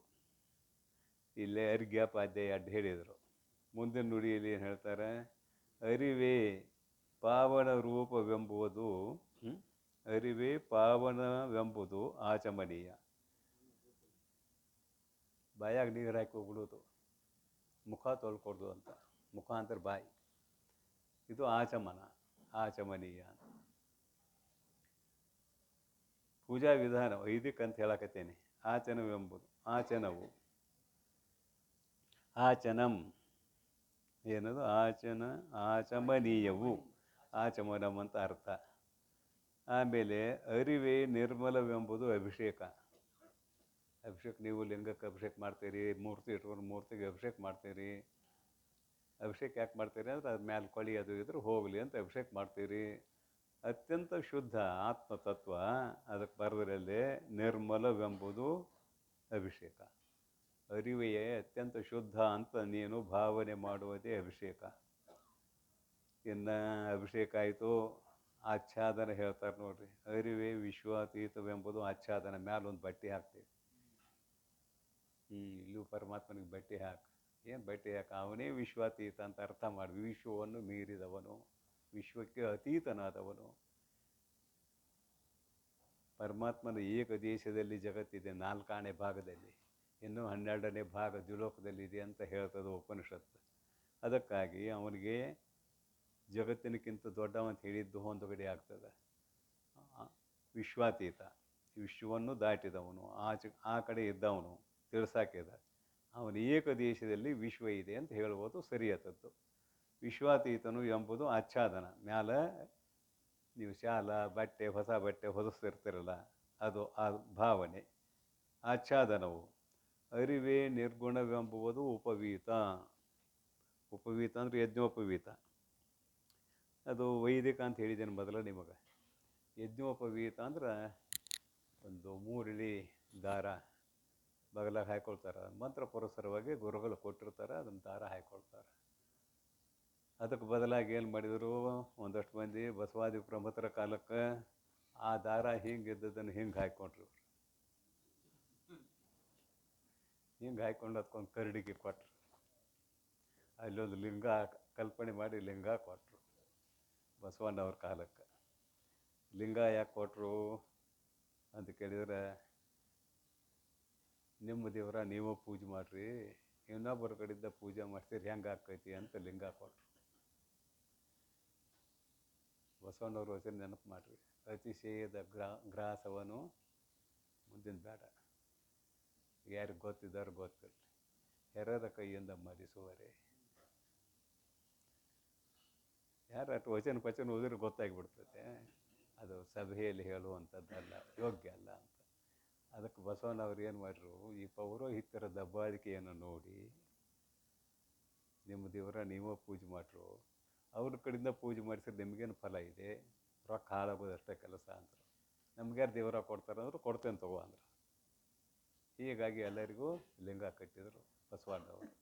ಕೆಲವು ಜನರಿಗೆ ಲಿಂಗ ಕಟ್ಟುವುದು ಮೊದಲಿನಿಂದ ಇತ್ತು, ಇಲ್ಲಂತಲ್ಲ. ಬಸವಣ್ಣವ್ರ ಕಾಲಕ್ಕೆ ಲಿಂಗ ಬಂತಂತ ಅಲ್ಲ. ಆದರೆ ಎಲ್ಲರಿಗೂ ಲಿಂಗವನ್ನು ಕೊಟ್ಟರು ಅವರು, ಶರಣರಿಗೆ. ಎಲ್ಲರಿಗೂ ಅಂದರೆ ಯಾರು ಶರಣ ಮಾರ್ಗಕ್ಕೆ ಬರುತ್ತಾರೋ ಅವರೆಲ್ಲರಿಗೂ ಲಿಂಗವನ್ನು ಕೊಟ್ಟರು. ಅದಕ್ಕಂದ್ರು ನಿಮ್ಮ ದೇವರ ನೀವು ಪೂಜೆ ಮಾಡಿ. ಇಲ್ಲಿ ನಮ್ಮ ದೇವರ ನಾವು ಪೂಜೆ ಮಾಡಬೇಕು ಅಂತ ಅಭಿಪ್ರಾಯ ಮತ್ತೇನಲ್ಲ. ಆಯಿತು, ಮುಂದಿನ ನುಡಿ ಏನು ಹೇಳ್ತದೆ ನೋಡೋಣ. ಚಿತ್ತೆ ಶೋಭನವು ಎಂಬ ತಿಳಿವು ಅಲಂಕೃತಿ. ನೀವು ಅಲಂಕಾರ ಮಾಡಕ್ಕೆ ಹೋಗಿರಲ್ಲ. ಈಗ ದೇವ್ರು ಕೊಟ್ಟದ್ದೊಂದು ಶರೀರ ನಮಗೈತಿ. ಈಗ ಸ್ವಲ್ಪ ಹೊರಗೆ ಬರ್ತೀನಿ ಒಂದೀಟ. ದೇವ್ರು ಕೊಟ್ಟದ್ದೊಂದು ಶರೀರ ಐತೆ ನಮಗೆ. ಈಗಂತೂ ಮಾಧ್ಯಮ ಭಾಳ ವಿಸ್ತಾರ ಆಗ್ಯಾವ. ಅದರಾಗ ಒಂದಿಟ್ಟು ಶ್ರೀಮಂತ ವರ್ಗದವರು ಈ ಅಲಂಕಾರಿಕ ಪದಾರ್ಥಗಳನ್ನೆಲ್ಲ ಬ್ರಹ್ಮ ಹೆಣ್ಮಕ್ಳಿಗೆ ತಯಾರು ಮಾಡ್ಯಾನ. ಆಭರಣಗಳನ್ನು, ಅಲಂಕಾರಿಕವಾಗಿರುವ ಪದಾರ್ಥಗಳನ್ನು ಏನೇನೋ ಲೇಪನ ಮಾಡಿಕೊಳ್ತಾರೆ. ಮುಖಕ್ಕೆ ಹಚ್ಚು ಪೌಡರ್ ಬೇರೆ, ತುಟಿಗೆ ಹಚ್ಚೋದು ಬಣ್ಣ ಬೇರೆ, ಉಗುರಿಗೆ ಹಚ್ಚೋದು ಬಣ್ಣ ಬೇರೆ. ಯಾಕೆ? ದೇವರು ಕೊಟ್ಟು ಶರೀರ ಚಂದ ಇಲ್ಲೇನು? ಚಂದ ಐತಿಲ್ಲ. ಇವ್ರು ಕಲ್ಪನೆ ಮಾಡ್ಕೊಂಡು ಅದಕ್ಕೆ ಮಾತಾಡಿ ಬಣ್ಣ ಗಿಣ್ಣ ಬಡದ ಇನ್ನಡಿ ಕೆಡಿಸ್ಕೋತಾರಲ್ಲ ಅದೇ ಅಲ್ಲಿ ಸೌಂದರ್ಯ ಉಳಿದಿಲ್ಲ. ಅದು ಮುಂದೆ ಕೆಡ್ತದೆ. ಅದು ಬಣ್ಣ ಬಡ್ದು ಕೆಡ್ತದೆ. ಆ ಬಣ್ಣ ಬಡ್ಕೊಳ್ದಿದ್ರೆ ಹೊರಗೆ ಹೋಗೋಕೆ ಬರೋದಿಲ್ಲ. ನಟ ನಟಿಯರನ್ನು ನೋಡ್ರಿ ನೀವು, ಗೊತ್ತಾಕೈತೆ ನಾವು ಏನು ಹುಟ್ಟಿಸಿ ಹೇಳೋದಲ್ಲಿ ಇದು. ನೀವು ದೇವ್ರ ಮ್ಯಾಗ ಅಲಂಕಾರ ಮಾಡ್ತೀರಿ. ಪೂಜೆ ಮಾಡುವಾಗ ನಿಮ್ಮ ಮನ್ಯಾಗಿರೋ ಎಲ್ಲ ಆಭರಣ ಎಲ್ಲ ಅಲ್ಲಿಟ್ಟು ನಿಮ್ಮ ಮನಸ್ಸಿಗೆ ಸಂತೋಷ ಆಗುವಂಗೆ ಮಾಡ್ತೀರಿ. ಇದು ಹೊರಗಿನ ಪೂಜಾನ ಹೇಳೋದು, ಬೆಳಗಿಂದಲ್ಲ, ಇದು ಹೊರಗಿನ ಪೂಜೆ. ನೀವು ಯಾಕೆ ಮಾಡ್ತೀರ ಅಂದ್ರೆ ನಮ್ಮ ದೇವ್ರ ಚಂದ ಕಾಣಲಿ ನೋಡೋಕೆ ಬಂದವ್ರಿಗೆ ಅಂತ ಮಾಡ್ತೀರಿ. ಆಭರಣದ್ದು ಹಾಕೋದಿಲ್ಲ ಎಲ್ಲಿ ಮತ್ತೆ ಇಲ್ಲಿ ಹಾಕ್ತಾರೆ. ಯಾಕಂದ್ರೆ ದೀಪಾವಳಿಗೆ ಪೂಜಾ ಕರೆದಿರ್ತಾರೆ ನಮ್ಮನ್ನು. ಆ ಮನೆಯಾಗಿದ್ದು ಆಭರಣ ಎಲ್ಲ ತಂದು ಆ ಗಾಡಿ ಮುಂದೆ ಒಂದು ದೇವ್ರ ಕೊಂಡಿರ್ಸಿರ್ತಾರೆ, ಅದಕ್ಕೆಲ್ಲ ಹಾಕಿರ್ತಾರೆ. ಅದಕ್ಕೆ ಹೇಳಕತ್ತೀನಿ, ಅದು ಹಾಕಿರೋದು ದೇವ್ರ ಚಂದ ಕಾಣ್ತತೆ ಅಂತ. ಸುಮ್ಮನೆ ಹೊರಗೆ ಬರ್ತೇನೆ ಅಂತ ಹೇಳಿದ್ದು ಎರಡು ಮಾತು, ಮತ್ತೇನಿಲ್ಲ. ಸ್ವಲ್ಪ ಒಳಗೆ ಹೋಗೋ ನೀನು. ದೇವರಿಗೆ ನೀನು ಏನೇನು ಅಲಂಕಾರ ಮಾಡಬೇಕಾದದ್ದಿಲ್ಲ. ಗಂಧ ಹಚ್ಚಬೇಡ, ವಿಭೂತಿ ಹಚ್ಚಬೇಡ, ಕುಂಕುಮ ಹಚ್ಚಬೇಡ, ಏನೂ ಮಾಡೋಕ್ಕೆ ಹೋಗಬೇಡ. ಅದನ್ನು ಬರೀತಾರಿಲ್ಲೇ ಶೋಭನವೆಂಬ ತಿಳಿವಳಿಕೆ ಏನಾಯಿತು, ನೀನು ನಿರ್ಗುಣ ಎಂಬುದು ಉಪವಿತ ಚಿತ್ತೆ ಶೋಭನವು ಎಂಬ ತಿಳಿವೇ ಅಲಂಕೃತಿ. ಅಲಂಕಾರ ನೀನು ಒಳಗದ ದೇವರಿಗೆ ಅಲಂಕಾರ ಮಾಡೋದೇನಂದ್ರೆ ಅತ್ಯಂತ ಸುಂದರವಾದದ್ದು ಆತ್ಮತತ್ವ. ಶೋಭನ ಅಂದ್ರೆ ಅತ್ಯಂತ ಸುಂದರವಾದದ್ದು ಆತ್ಮತತ್ವ ಅಂತ ಕಲ್ಪನೆ ಮಾಡು. ಅದುವೇ ನೀನು ಅಲಂಕಾರ ಮಾಡಿದಂತೆ ದೇವರಿಗೆ. ಅದನ್ನು ಬಿಟ್ಟು ಬೇರೆ ಏನೂ ನಿನ್ನ ಕೆಲಸವೇ ಇಲ್ಲ. ಶೋಭನ ತಿಳಿ ತಾನೇ ಚಿತ್ತು, ನಾನೇ ಚಿತ್ತು, ನಾನೇ ಆತ್ಮತತ್ವ ಎಂಬ ಭಾವನೆಯು ಅನುಲೇಪನ.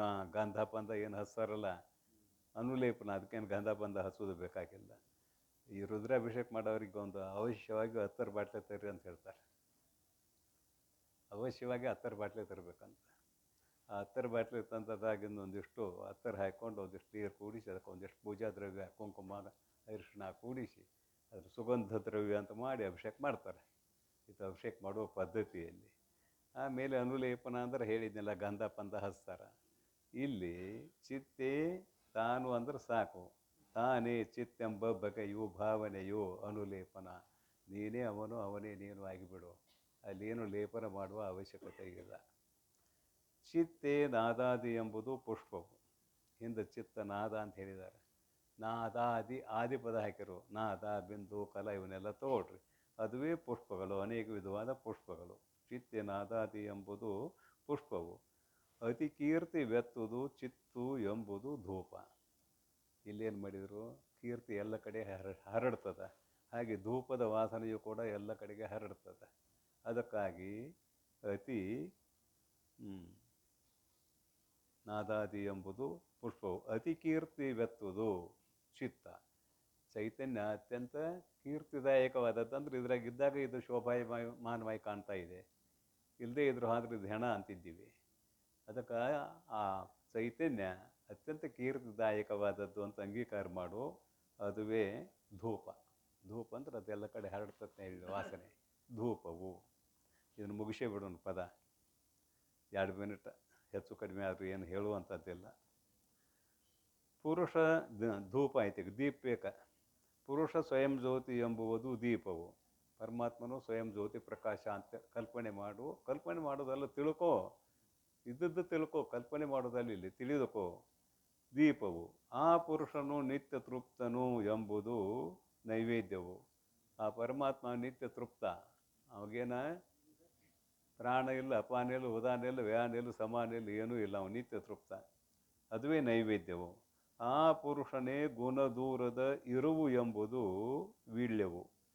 ಆಮೇಲೆ ಒಂದಿಷ್ಟು ಎಲೆ ಅಡಿಕೆ ಕೊಡ್ತಾರಲ್ಲ, ತಾಂಬೂಲಂ ಸಮರ್ಪಯಾಮಿ ಅಂತ ಮಾಡ್ತಾರೆ. ಕುಟ್ಟಿಸಿಟ್ಟಿರ್ತಾರೆ, ಅದನ್ನು ಕೊಡ್ತಾರೆ. ಪರಮಾತ್ಮ ತಾಂಬೂಲ ತಿನ್ನಬೇಕಾದದ್ದಿಲ್ಲ. ಗುಣದೂರದ ಇರವು. ಅವನಲ್ಲಿ ಸತ್ವಗುಣ, ರಜೋಗುಣ, ತಮೋಗುಣ ಯಾವುದೂ ಇಲ್ಲ ಅಂತ ತಿಳಿದುಕೊಳ್ಳುವುದೇ ತಾಂಬೂಲವನ್ನು ಅರ್ಪಿಸಿದಂತೆ. ವೀಳ್ಯವು ಎನಿಪುದು. ತಾನು ಈಶನು. ಈಶ ತಾನು ಎಂಬುದು ಆವೃತ್ತಿಯು. ಆವೃತ್ತಿ ಮತ್ತೆ ಮತ್ತೆ ಚಿಂತನೆ ಮಾಡುವುದು. ಆವೃತ್ತಿ ಅಂದರೆ ಮತ್ತೆ ಮತ್ತೆ ಚಿಂತನೆ ಮಾಡೋದು. ಪರಮಾತ್ಮನೇ ನಾನು, ಅವನೇ ನಾನು, ನಾನೇ ಅವನು, ಅವನೇ ನಾನು, ನಾನೇ ಅವನು ಅಂತ ಕಲ್ಪನೆ ಮಾಡು. ಇದನ್ನು ಭಾವನೆ ಮಾಡು. ಇದುವೇ ಆವೃತ್ತಿ. ನಾ ಆಯಿತು ಆವೃತ್ತಿಯು. ಆವೃತ್ತಿಯು ತಾನೇ ಪರಾತ್ಪರನೆಂಬುದು. ಏನು ಹಿಂದೆ ಉಳಿತೇನೆ ಉಳಿದು ಪುರುಷನೇ ಇರುವೆಂಬುದು ವೀಳ್ಯವೆನಿಸುವುದು. ತಾನು ಈಶನು ತಾನೆಂಬುದು ಆವೃತ್ತಿಯು. ತಾನೇ ಪರಾತ್ಮನೆಂಬುದು, ನಾನೇ ಪರಮಾತ್ಮನು ಎಂಬುದು ಮಾನಿನಿ ಕೇಳು ವಂದನೆ. ಅಲ್ಲಿ ಕೈ ಮುಗಿದು ಇಲ್ಲ, ಏನೂ ಇಲ್ಲ. ಆ ಪರಮಾತ್ಮನೇ ನಾನು ಅಥವಾ ದೃಢವಾಗಿ ತಿಳಿದುಕೊಳ್ಳುವುದೇ ನಮಸ್ಕಾರ. ವಂದನೆ. ತಾನಲ್ಲದೆ ಬೇರೆ ಏನೂ ಇಲ್ಲೇನೆ ವಿಸರ್ಜನವು. ನಾನ ಒಬ್ಬನೇ ಇದ್ದೇನೆ, ನನಗಿಂತಲೂ ಭಿನ್ನವಾದದ್ದೇನೇನು ಇಲ್ಲ ಅಂತ ತಿಳಿಯುವುದೇ ವಿಸರ್ಜನ. ಇದೇನು ವಿಸರ್ಜನ ಅಂತ ಬರೆದ್ರು. ಪರಮಾತ್ಮನ ವಿಸರ್ಜನ ತ್ಯಾಗ ಮಾಡೋದು. ಪೂಜೆ ಮಾಡಿದ ಮೇಲೆ ಏನು ಮಾಡ್ತೀರಿ? ಗಣಪತಿನ ತಂದು ಪೂಜೆ ಮಾಡ್ತೀರಿ, ಹೋಗಿ ಬೆಳೆಗೆ ಒಗಿತೀರಿ. ವಿಸರ್ಜನ. ಗಣಪತಿನ ಕರ್ಕೊಂಬರ್ತೀರಿ, ಹೋದ್ ಹೊಳ್ಯಾಗ ಒಗಿತೀರಿ. ಕೆಲವು ಜನ ಶ್ರೀಶೈಲಕ್ಕೆ ಹೋಗಿರ್ತಾರೆ. ಶ್ರೀಶೈಲಕ್ಕೆ ಹೋಗಿ ಬಂದವರು ದೇವರ ಹೊಳ್ಳಿ ಕಳಿಸ್ತಾರೆ. ಯಾಕೆ? ಇವ್ರ ಮನ್ಯಾಗ ದೇವ್ರ ತೊಗೊಂಬಂದಿರ್ತಾರಂತ, ಮತ್ತೆ ವಾಪಸ್ ಕಳಿಸ್ತಾರಂತ. ಅದೊಂದು ಕಾರ್ಯಕ್ರಮ ಮಾಡ್ತಾರೆ, ಎಲ್ಲ ಕಡೆ ಪ್ರಸಿದ್ಧ ಐತಿ ಅದು. ಯಾಕೆ? ದೇವರ ಮನೆಯಾಗ ಇಟ್ಕೊಂಡ್ರೆ ಇಲ್ಲಿ ಲಕ್ಷಣ ಆಕೈತಿ ಅವ್ರದ್ದು. ವರ್ಷಕ್ಕೊಮ್ಮೆ ಹೋಗ್ತಾರೆ, ತೊಗೊಂಬರ್ತಾರೆ. ಮನ್ಯಾಗ ಇಟ್ಕೊಂಡಿದ್ರೆ ಏನು ಲಕ್ಷಣ ಆಕೈತಿ? ಮನ್ಯಾಗ ಇಟ್ಕೊಂಡ್ರೆ ಇವರ ಕಾರ್ಬಾರ್ ನಡೆದಿಲ್ಲ. ಇದೊಂದು ಶಬ್ದ ಸಾಕ, ಅದಕ್ಕೆ ವಿಸರ್ಜನೆ ಮಾಡ್ತಾರೆ. ಮತ್ತು ಗಣಪನ ಇಟ್ಕೋಬೇಕಾಗಿತ್ತು, ಕಳಿಸ್ತೀರಿ. ಅಂತೂ ನಾನು ಬಿಟ್ಟು ಏನೂ ಇಲ್ಲ ಎಂದು ನಿಶ್ಚಯ ಮಾಡುವುದೇ ವಿಸರ್ಜನೆ. ಇಂತೂ ಉಪಚರಿಸು ನಿಜಾತ್ಮ ದೇವತೆಯನು ಓರಂತೆ ಹೃದಯ ಪೀಠದಳು. ಈಗ ನಿನ್ನ ಹೃದಯ ಪೀಠದಲ್ಲಿ ದೇವರ ಪೂಜೆಯನ್ನು ಮಾಡು. ಇಂತೂ ಉಪಚರಿಸು ನಿಜಾತ್ಮ ದೇವತೆಯನು ಹೃದಯ ಪೀಠದಳು. ಇಲ್ಲಿ ನಿಜ ಅಂತ ಹಾಕಿದ್ದಾರೆ. ಆತ್ಮತತ್ವವೇ ಯಥಾರ್ಥವಾದ ದೇವತೆ, ಉಳಿದುವೆಲ್ಲ ಕಲ್ಪಿತ ದೇವತೆಗಳು. ನಿಜಾತ್ಮ ದೇವತೆಯನ್ನು ಓರಂತೆ ಹೃದಯ ಪೀಠದಳು. ಸಂತತವು ಯಾವಾಗಲೂ ಅನ್ಯ ಭಾವನೆಯನ್ನು ಉಳಿದು ನಿರಂತರ ಬೇರೆ ಭಾವನೆಯನ್ನು ಮಾಡದೆ ಈ ರೀತಿಯಾಗಿ ನೀನು ದೇವರ ಪೂಜೆಯನ್ನು ಒಳಗೆ ಮಾಡುವಂಥ ಅಭಿಪ್ರಾಯ. ನಿಜಾತ್ಮ ದೇವತೆಯನ್ನು ಓರಂತೆ ಹೃದಯ ಪೀಠದಳು. ಸಂತತವು ಅನ್ಯ ಭಾವನೆಯನ್ನು ಉಳಿದು ಬಾಹ್ಯ ಚಿಂತೆ ದೋರದ ಶುದ್ಧ ಮತಿವಂತೆ. ಹೊರಗಿನ ಚಿಂತನೆಯನ್ನು ಏನೂ ಮಾಡದೆ ಈ ರೀತಿಯಾಗಿ ನೀನು ಪೂಜೆಯನ್ನು ಮಾಡಿದ್ದೆ ಆದರೆ ನಿನ್ನ ಅಂತಃಕರಣ ಅತ್ಯಂತ ಪವಿತ್ರ ಆಗ್ತದೆ. ಅದರಿಂದ ಮೋಕ್ಷದ ಪ್ರಾಪ್ತಿ ಆಗುತ್ತದೆ ಅನ್ನುವುದು ಇಲ್ಲಿ ಪೂಜಾ ವಿಧಾನವನ್ನೇ ಹೇಳಿದರು. ಹಿಂದೆ ಶರೀರದಿಂದ ಮಾಡೋದು ಹೇಗೆ, ವಾಣಿಯಿಂದ ಮಾಡೋದು ಹೇಗೆ, ಅದಕ್ಕೆ ಏನು ಫಲ ಅಂತ ಹೇಳಿದರು. ಈಗ ಮನಸ್ಸಿನಿಂದ ಮಾಡುವುದನ್ನು ಮತ್ತಷ್ಟು ವಿಸ್ತಾರವಾಗಿ ಮಾನಸ ಪೂಜೆ ಅಂತ ಕರಿತೇವೆ ಇದನ್ನು. ಭಗವತ್ಪಾದರು ಕೂಡ ರತ್ನೈಃ ಕಲ್ಪಿತಮಾಸನಂ ಹಿಮಜಲೈಹಿ ಸ್ನಾನಂಚ ದಿವ್ಯಾಂಬರಂ ಅಂತ ಮಾನಸ ಪೂಜಾಕ್ಕೆ ಒಂದು 4-5-6 ಮಂತ್ರ ಬರ್ದಾರೆ. ಇಲ್ಲಿಯೂ ಕೂಡ ಗ್ರಂಥಕಾರರು ಮಾನಸ ಪೂಜೆಯನ್ನು ಮಾಡುವುದರಿಂದ ನಿನ್ನ ಅಂತಃಕರಣ ಅತ್ಯಂತ ಪವಿತ್ರವಾಗುತ್ತದೆ ಅನ್ನುವುದನ್ನು ಹೇಳಿದ್ದಾರೆ. ಆದರೆ ಪವಿತ್ರತೆಯ ಫಲ ಏನು ಅಂದರೆ ಮೋಕ್ಷಕ್ಕೆ ಸಾಧನವಾಗುತ್ತದೆ, ಪರಂಪರಾ ಸಾಧನವಾಗುತ್ತದೆ ಅನ್ನುವುದೇ ಮುಖ್ಯವಾದ ಅಭಿಪ್ರಾಯ ಅಂತ ಹೇಳ್ತಾ ಇಂದಿನ ಪ್ರವಚನಕ್ಕೆ ವಿಶ್ರಾಂತಿ. ಓಂ ತತ್ಸತ್ ಪರಬ್ರಹ್ಮಣೇ ನಮಃ.